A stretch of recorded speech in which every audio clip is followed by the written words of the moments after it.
मैं अपने आप को आईने में देख के डर गई। जो आईने में दिख रहा है वो मैं नहीं हूँ, वो कोई और है। चिल्ला रही हूँ, रो रही हूँ कि मम्मी मत करो मत करो। धूप हुई थी तो मुझे फील हो रहा है कि कोई मुझे टच कर रहा है पूरी तरीके से। इतना पूरा खून खून खून, पूरे पीठ में तेरे स्क्रैचेस हैं, मतलब इतने गहरे स्क्रैचेस है। वो उतना ही खूंखार है जहाँ पर आपको पता चलेगा कि एक लड़की छोटी सी गलती होने की वजह से कैसे किसी दूसरे की गलती की वजह से एक ऐसी बुरी चपेट में आ गई जहाँ पर 2019 से लेकर 2024 आ गया, लेकिन वो लड़की उस सदमे से बाहर नहीं निकल पा रही। ये पूरा रियल इंसिडेंट हमें लिली ने भेजा है। लिली जो कि छत्तीसगढ़ की रहने वाली है। बेसिकली उनका जो बैकग्राउंड है वो कोलकाता से है, लेकिन अभी वो छत्तीसगढ़ में रह रही है। उन्होंने बताया अक्षय भाई 2019 में जब वो 10th क्लास में थी, उनके 10th बोर्ड्स आने वाले थे, सर्दियों का टाइम था, प्री बोर्ड बहुत ही ज़्यादा करीब थे। उनकी मदर उन्हें अपने होम टाउन घुमाने लेके गई थी कोलकाता। ट्रेन में जाना होता है, कुछ टाइम वहाँ रुकना होता है, और आते टाइम लिली ने बताया कि अक्षय भाई हावड़ा स्टेशन पर ट्रेन खड़ी थी, सब अपने बैग्स अरेंज कर रहे थे, धीरे धीरे सामान रखा जा रहा था। इन्होंने स्लीपर जो कोच होते हैं वहाँ पर स्लीपर बुक की हुई थी, जहाँ पर इन्हें एक एक सीट अलॉट थी।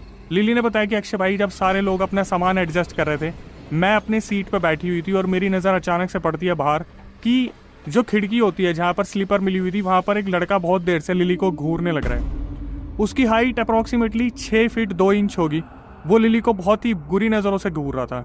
उसके हाथ में एक आम की पेटी थी, एक बैग था। लिली ने इस चीज़ को ऑब्जर्व करा कि जो सामने लड़का खड़ा है वो उसे बहुत गंदी नज़रों से देख रहा है। लिली ने इस चीज़ को इग्नोर करा और दूसरी तरफ मुंह मोड़ लिया। धीरे धीरे ट्रेन जैसे सायरन दे के आगे बढ़ने लगी। वो लड़का अचानक से उस ट्रेन में चढ़ जाता है। लिली ने बताया अक्षय भाई मुझे इस चीज़ का कंफर्मेशन था कि पक्का इस लड़के के पास टिकट नहीं होगी, लेकिन जिस तरीके से वो लिली को घूर रहे थे वो उसी के लिए इस ट्रेन में चढ़े थे।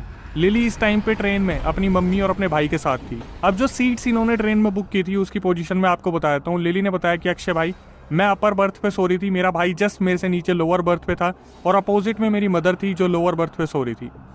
लिली ने बताया कि अक्षय भाई मेरे भाई की एक आदत थी कि वो हमेशा फ़ोन चलाता रहता था और मेरी मम्मी उसे डांटती रहती थी। मेरे भाई को पता था कि पूरा रात का सफ़र है जो ये लोग हावड़ा स्टेशन से निकलकर छत्तीसगढ़ की तरफ जा रहे थे। लिली ने बताया कि अक्षय भाई मुझे बस इतना याद है, मेरी मम्मी मेरे भाई को डांट रही थी और डांटते डांटते ट्रेन चल पड़ी वहाँ पे, और वो जो लड़का था वो दूर खड़ा हुआ था उस टाइम पर। तो लिली ने इस चीज़ पर ध्यान दिया कि ये लड़का ट्रेन में है, लेकिन फिर उन्होंने सोचा कि मे भी शायद ये भी कहीं ट्रैवल कर रहा हो, तो लिली ने अपना ध्यान वहाँ पर नहीं दिया। धीरे धीरे जैसे जैसे ट्रेन आगे बढ़ने लगी, लिली ने बताया कि अक्षय भाई सबको नींद आनी स्टार्ट हो गई। उनकी जो मम्मी थी उन्होंने दूसरी तरफ करवट ले ली। लिली जो थी उन्होंने भी अपना मुंह ढक लिया और वो भी सोने लगी। नीचे जो उनके भाई थे वो वहाँ पर थे और फ़ोन चला रहे थे।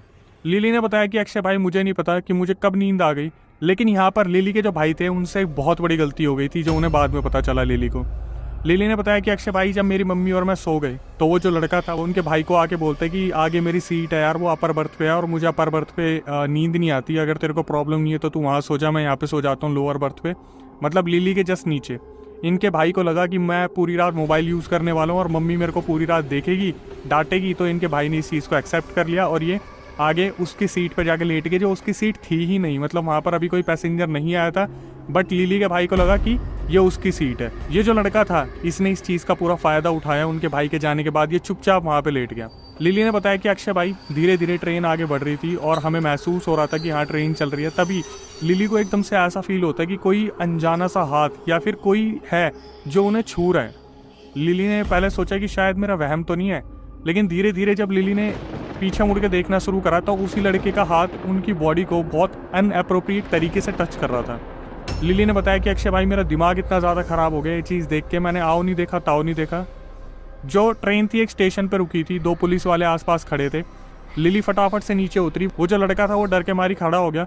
उसके पास कोई एक बॉक्स था, एक बैग था, कुछ मोबाइल वगैरह थी, चीज़ें थी उसकी जो उसने रखी हुई थी।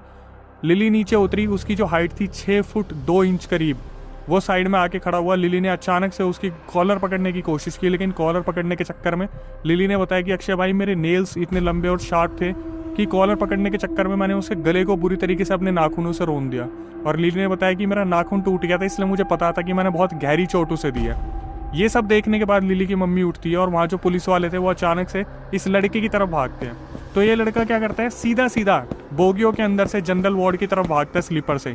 एक पुलिस वाला उस लड़के के पीछे भागता है, दूसरा पुलिस वाला वहीं पर खड़ा होकर लिली से पूछता है कि बेटा क्या हुआ। लिली जब उन्हें सब कुछ बता रही थी, दूसरा पुलिस वाला उसका पीछा कर रहा था। अचानक से ट्रेन चलने लग जाती है। वो जो दूसरा पुलिस वाला था वो भागा भागा वापस आता है और लिली के सामने बोलते कि बेटा वो तो चलती ट्रेन से कूद गया, ठीक है। इसके बाद वहाँ पर जो सामान रखा था उस सामान को पुलिस वालों ने देखना शुरू करा, तो उस लड़के का जब मोबाइल उठाया, मोबाइल के अंदर जो अश्लील फ़ोटो मिली उसको देखने के बाद वहाँ पर जितनी भी बोगी थी वो हैरान हो गई।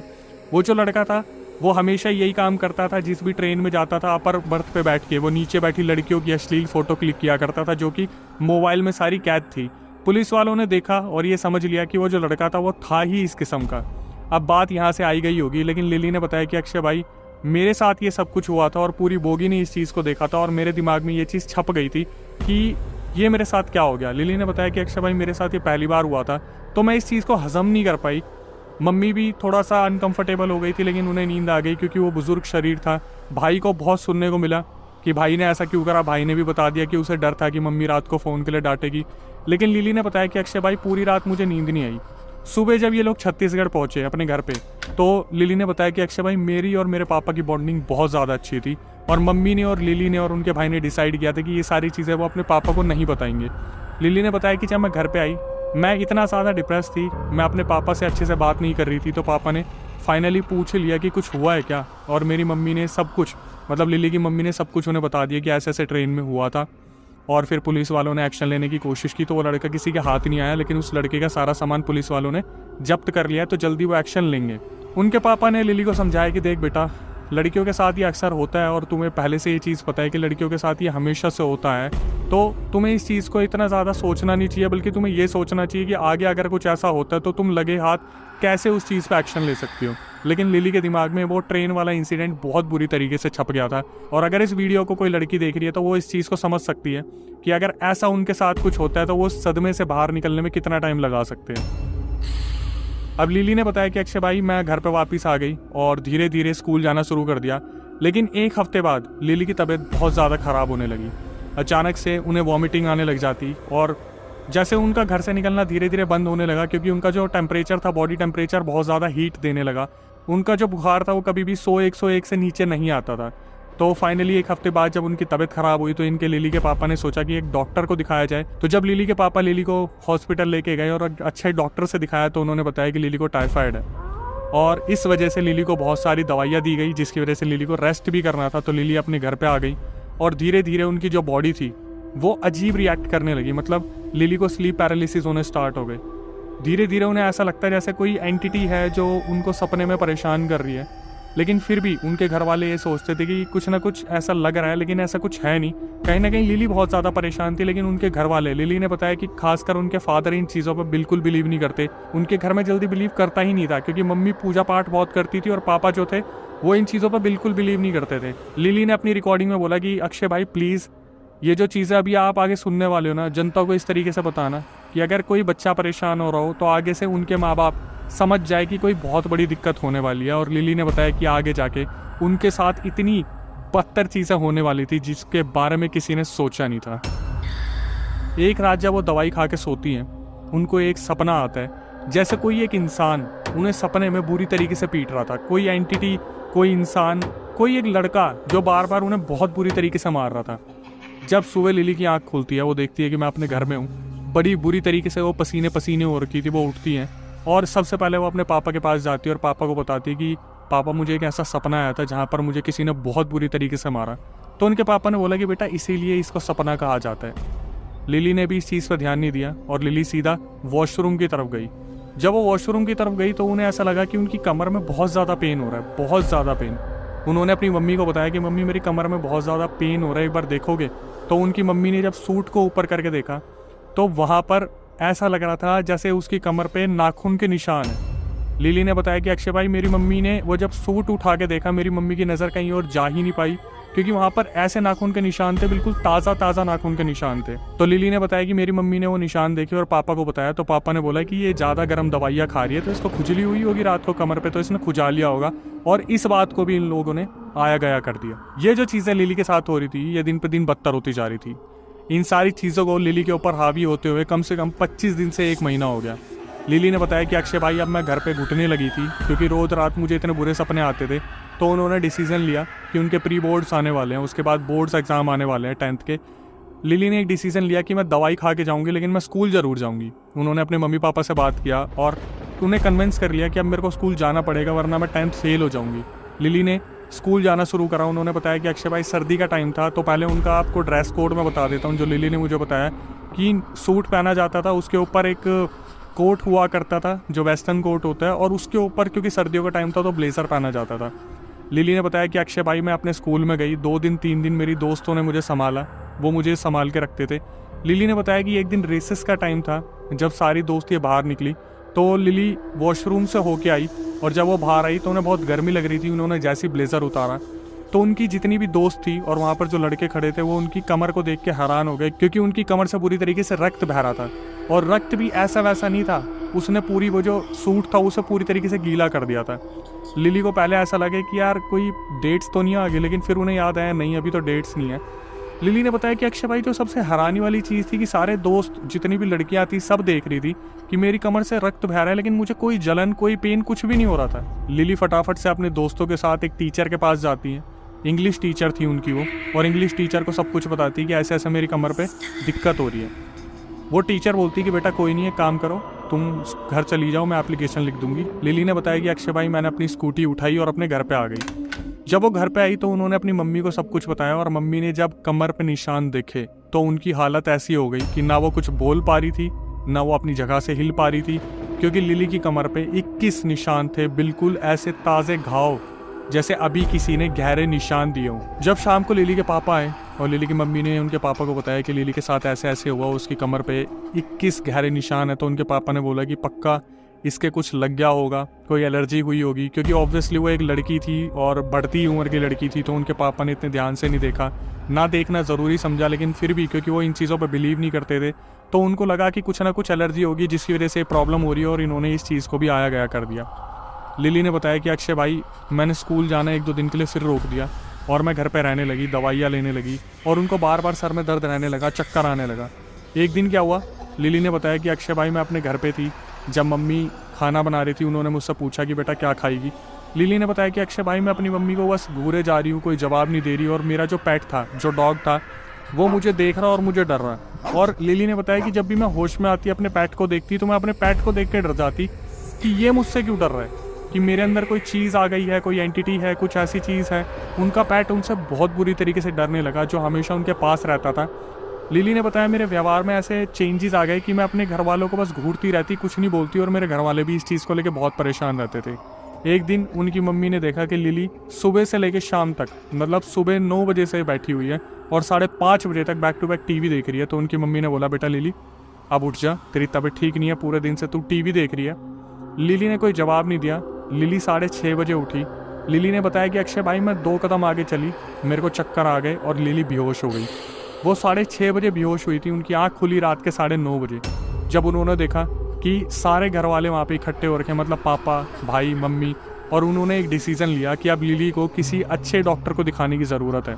जिस हॉस्पिटल में इनके पापा इन्हें लेके जा रहे थे, लिली ने बताया कि मेरे भाई का दोस्त का घर था वहाँ पे, उसे भी मेरे भाई ने फ़ोन करके बुला लिया क्योंकि मेरी हालत ज़्यादा ख़राब हो रही थी।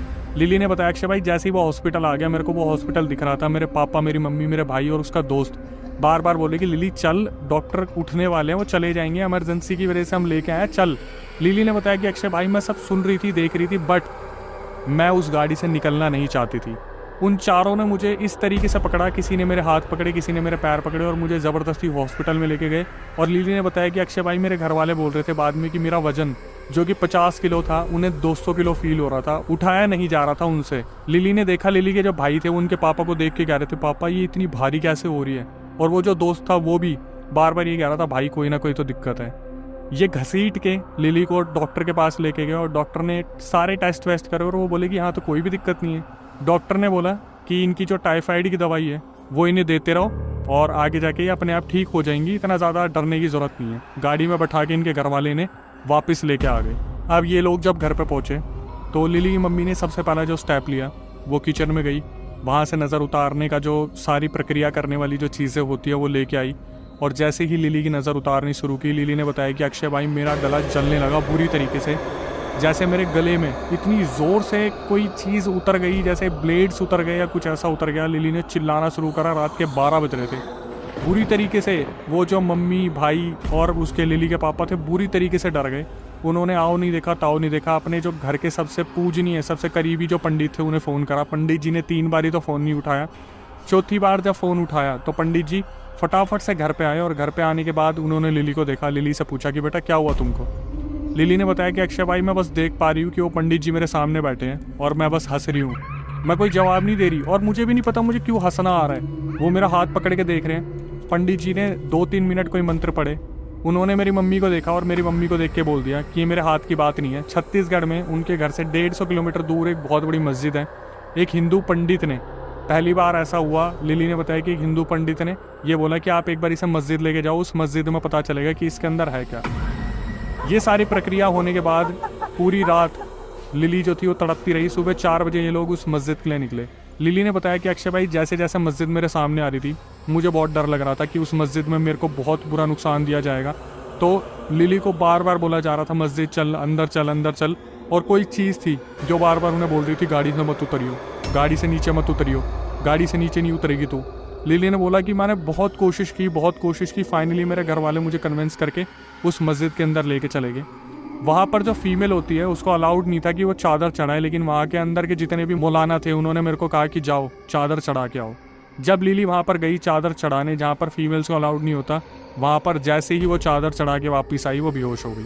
उसके बाद लिली ने बोला कि अक्षय भाई मुझे नहीं पता मौलवी मौलाना ने मेरे ऊपर क्या किया क्या नहीं किया। जब उनकी आँख खुली तो लिली को बोला गया कि वो जो गेट है वहाँ पर ये धागा लो और इसको 3 बार बांध के आओ, इस पर 3 गांठ लगानी है।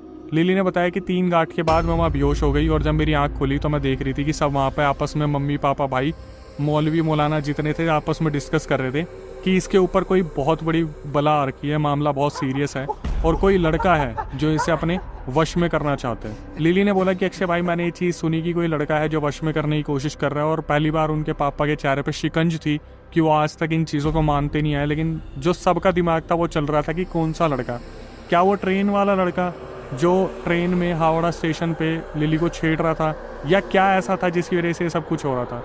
लिली ने बताया कि अक्षय भाई उन्होंने मुझे देखा कि मैं उठ गई और मेरे सामने सारे डिस्कशन वहीं रोक दिए। तो लिली ने बताया कि अक्षय भाई जो मौलवी मौलाना थे उन्होंने मेरी मम्मी को एक बोतल दी जिसमें शायद इत्र डाला हुआ था क्योंकि उसमें से बहुत अच्छी खुशबू आ रही थी, वो मुझे पीने को दिया गया। साथ में एक ताबीज़ दिया गया जो मुझे पहनने के लिए दिया गया था और मेरी मम्मी को तेल दिया गया था और बोला था कि सोने से पहले इसके हाथ पे और इसके पैर के तलवे पे लगाना है। और ये बोला मौलवी मौलाना ने मम्मी को कि आपको घर में सुबह शाम अपने लोबांग जलाना पड़ेगा। अब लिली ने ये सब चीज़ें सुनी और वो अपने घर पे वापस आ गई। जिस रात वो अपने घर पे वापस आई उस मस्जिद से, लिली ने बताया कि उनकी मम्मी ने वहाँ लोबांग जलाया नहीं था। लिली ने जैसे ही शीशे में देखा उन्हें शीशे में कोई और पर्सनैलिटी खड़ी दिखी और लिली ने पूरे घर में हंगामा मचा दिया। उनकी मम्मी ने ये चीज़ें देखकर फटाफट से लोबांग जलाया, सारे शीशों को कवर कर दिया।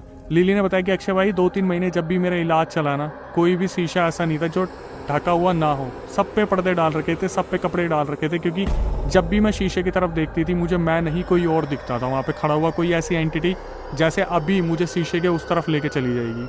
जब सारी चीज़ें ठीक होने लगी 2-3 हफ्ते बाद, तो इनके बड़े पापा का जन्मदिन था, मतलब इनके ताऊजी का जन्मदिन था। तो इनके घर से मुश्किल से 20-25 मिनट का रास्ता होगा। उस दिन लिली के पापा ने छुट्टी कर रखी थी, गाड़ी में बैठा के लिली को वो सुबह सुबह ही उनके ताऊजी के घर पे ले गए जिनका जन्मदिन था। मम्मी और भाई शाम को आने वाले थे, शाम की पूजा करने के बाद। तो लिली वहाँ पर गई, उन्होंने अच्छा खासा सेलिब्रेट करा अपने पापा के साथ, ताऊजी के साथ। लिली ने बताया कि अक्षय भाई क्या हुआ, जब मेरी मम्मी वहाँ पे आ गई और सारा डिनर विनर खा लिया, जब घर पे जाने की बात हुई तो लिली को ऐसा आभास हुआ कि उनके घर पे कोई ना कोई दिक्कत है और लिली बुरी तरीके से रोने लग गई और अचानक से बोली कि मैं घर नहीं जाऊंगी। तो लिली के पापा ने उनसे पूछा कि तू घर क्यों नहीं जाएगी, क्या प्रॉब्लम है। तो लिली ने अचानक से एक ऐसी बात बोल दी जिसको सुनने के बाद वहाँ सब के सब अचंभित रह गए। लिली ने बोला कि मम्मी ने वह घर पे लोबांग नहीं जलाया आज, और मम्मी एकदम से सोच में पड़ गई कि इसे कैसे मालूम चला। तो लिली के पापा ने बोला कि क्या तू लोबांग जला के नहीं आई। तो उनकी मम्मी ने बोला कि जल्दीबाजी में वो लोबांग जलाना भूल गई। तो लिली की मम्मी को और भाई को पहले भेजा गया, उन्होंने लोबांग जलाया। उसके बाद लिली जो है वापस आई।